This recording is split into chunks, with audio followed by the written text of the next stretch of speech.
Welcome viewer, I am Murugan S. This video tutorial describes, Steam fix an error occurred while updating a game. First method is, click Steam, Settings. Click Downloads.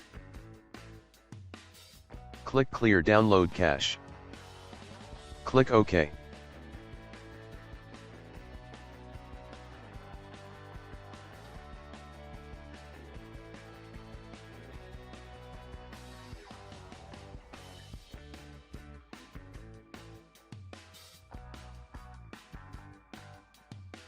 Second method is, click Steam Settings.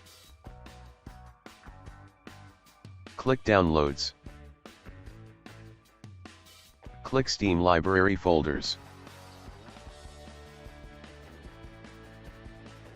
Right-click Folder, click Repair Library Folder.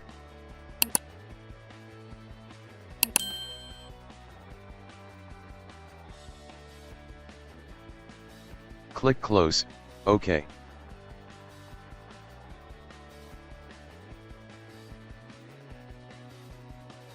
I hope this video tutorial helps to you. Please like, share and don't forget to subscribe my channel. Thank you very much. See you next video.